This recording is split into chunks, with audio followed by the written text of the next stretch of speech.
O Alterosa Alerta de hoje vai entrevistar o secretário de Saúde, Fábio Baquerete, que vai falar um pouco mais sobre a vacinação aqui na região leste de Minas Gerais e entre outros assuntos.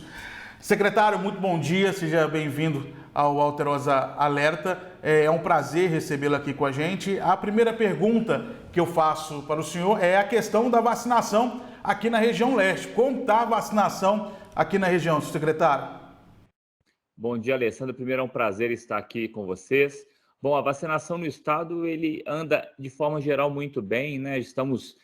Passamos de 71% de segundas doses aplicadas no estado como um todo, mas o estado ainda é heterogêneo. E especificamente aí na sua região, a gente está uma vacinação um pouco mais devagar, talvez sejam os dados informados também, que ainda estão atrasados, mas quando você olha os índices, a gente tem aí uma vacinação um pouco abaixo da média do estado como um todo, né? E a vacina está sobrando, né, Alessandro? Diferente de outras épocas, hoje a vacina está sobrando nos postos de saúde. Secretário, uma das preocupações, né, a preocupação maior que tem hoje é a nova cepa da Ômicron, né? Como está essa cepa, essa Ômicron aqui na região? Tem alguma cidade já confirmada? Como está a situação aqui na nossa região leste de Minas Gerais? Ainda não temos Ômicron na região leste do estado, mas é questão de tempo. A Ômicron já está com a sua transmissão comunitária do estado. A gente viu isso com a Delta desde agosto, quando foi primeiramente identificada, e rapidamente ela foi crescendo no estado como um todo, e hoje a Delta aí na sua região, na região leste, é predominante. É questão de tempo que a Ômicron vai se tornar predominante aí na região. Então, lembrando que os cuidados são os mesmos e por isso a importância da vacinação, tanto com 2 doses e o reforço, que já foi reduzido para 4 meses. Mas não temos ainda essa identificação aí na região, mas é questão de tempo. Secretário, utilização da máscara. Minas Gerais ainda vai continuar a utilizar a máscara? Com essa nova variante, né, nós tivemos que dar uma freada na decisão. O importante é dizer que a máscara é uma medida, a gente chama de não farmacológica, a mais importante delas. Não tem tratamento preventivo para a Covid e a gente tem a vacinação que já mudou muito a situação do estado. Então, a gente tem que aumentar a cobertura vacinal, ver o comportamento da Ômicron. Caso a Ômicron passe pelo estado, assim como a Delta passou, né? A Delta não fez nenhuma alteração na pandemia. Nós temos a Delta desde agosto e os nossos índices continuam caindo. Só para destacar, Alessandro, a Delta é a mesma cepa que causou a 4ª onda na Europa. E aqui a Delta não fez nada. Então é muito importante a gente esperar um pouquinho, ver o comportamento, porque a máscara incomoda, mas não machuca, não faz mal. E assim que a gente tiver confiança, a gente vai sem desobrigar o uso da máscara em locais abertos. Mas estamos esperando aí o comportamento dessa nova cepa e também esperando a população buscar o reforço. Quando a gente tiver mais população reforçada, a gente fica mais tranquilo com a decisão. Secretário, passamos aí o Natal, está chegando aí, né, o Réveillon. Né, além dessa preocupação com a Ômicron, tem também uma situação da gripe muito forte no estado. Né? Ela é preocupante também, os sintomas são iguais. O que a população deve fazer ao perceber esse sintoma dessa gripe H3N2? Tem que se preocupar também? O estado está preparado para isso? Existe uma vacina? Como é que está a situação? Fala para a gente. Os sintomas são semelhantes, não dá para você diferenciar hoje Covid de gripe, não tem jeito. O importante é que Minas Gerais teve uma adesão à vacinação da gripe, uma das maiores do país. O mineiro acostumado com essa vacina, nós vacinamos em índices muito próximos a antes da pandemia. Só que nós estamos vendo agora uma antecipação da gripe, que a gripe normal é fevereiro e março, onde ela vem crescendo na época da sazonalidade, outono e inverno. Ela vem antes. E junto com ela nós ainda temos Covid. Então, hoje nós temos muitos casos de doença respiratória nos hospitais, mas quando a gente observa o número de Covid, ainda é menos de 10%. Mas a influenza, né, o H1N1, H3N2, a influenza tipo A, todos esses vírus que circulam, eles têm uma letalidade muito menor do que a própria Covid. Então, a gente não tem uma grande preocupação em relação ao vírus, mas estamos muito atentos, não estamos em surto no estado, temos pontos de aumento de casos, mas o estado como um todo ela ainda tem aumento de casos de gripe sem se configurar um surto. O importante é que a máscara e o distanciamento social servem para as duas doenças. Estamos atentos, mas não temos ainda que achar que estamos num momento muito crítico em relação, mas estamos tendo sobreposição de duas doenças respiratórias.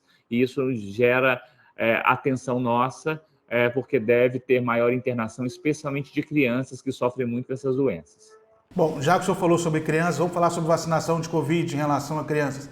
Como está a situação? Minas Gerais vai vacinar, né? Mas parece que não vai pedir um atestado médico, alguma coisa em relação a isso. Mas o Ministério da Saúde, né, fala, não quer que se vacine a criança.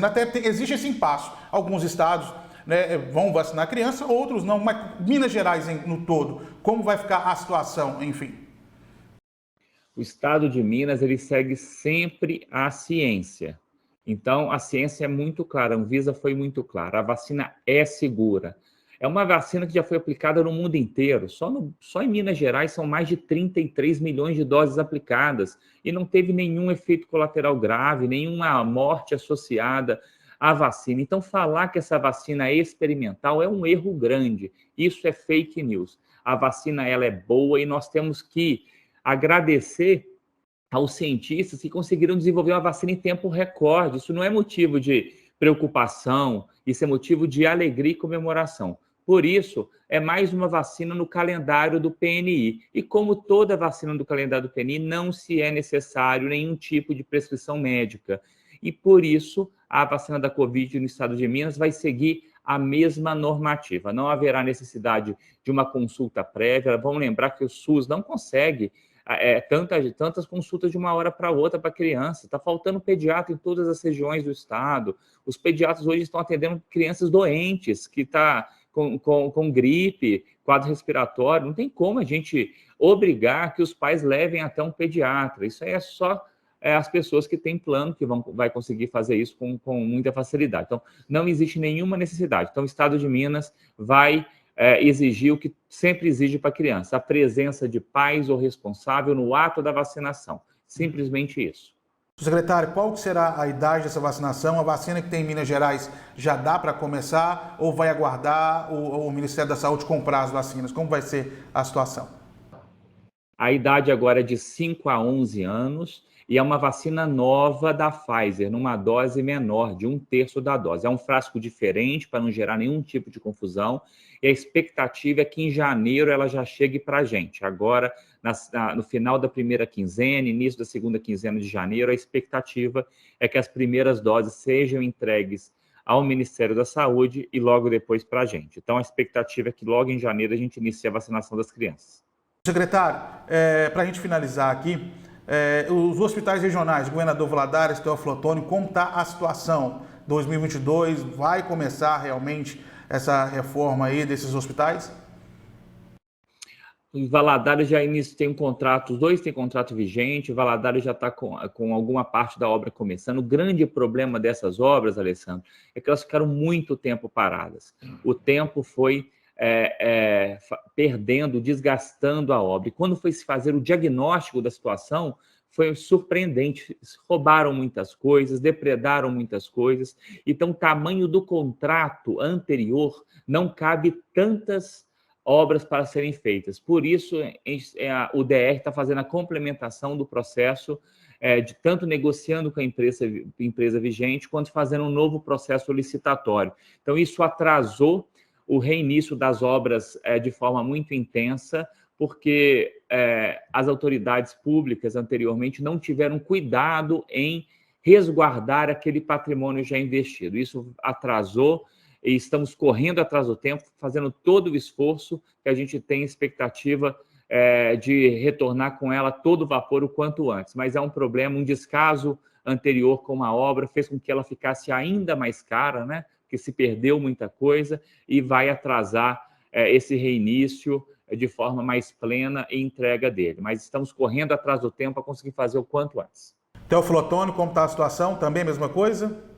Muito parecido, o Teófilo Otoni também tem um contrato vigente com uma empresa. Essa empresa, diante da degradação da obra, está pedindo um reequilíbrio financeiro, ou seja, que a gente consiga aumentar o valor já contratado, porque também ficou muito mais caro os materiais. Todo mundo sabe a inflação nos últimos 6 anos, como ela vem aumentando, ou seja, está em negociação, mas caso a gente não consiga, na negociação, fechar um valor possível no contrato, também terá que passar pelo novo processo licitatório. Mas o DR está negociando bem com a empresa, a nossa expectativa é que a gente consiga correr com esse processo. Secretário, obrigado pela entrevista. O senhor que pegou praticamente, vamos dizer assim, uma bomba, né, no meio do caminho. O senhor entrou já com a Covid em andamento, fez um excelente trabalho. Feliz 2022 para o senhor, para toda a sua equipe. Para o Toninho também, que está aí. Gente boa, tá? Obrigado pela entrevista. Estamos à disposição sempre, tá, secretário? Eu que agradeço, Alessandro. Estou sempre à disposição. Obrigado aí pela disponibilidade do programa, para a gente conseguir aí levar informação qualificada aí para a população. Um grande abraço, feliz ano novo para vocês também. Um abraço, secretário. Até mais.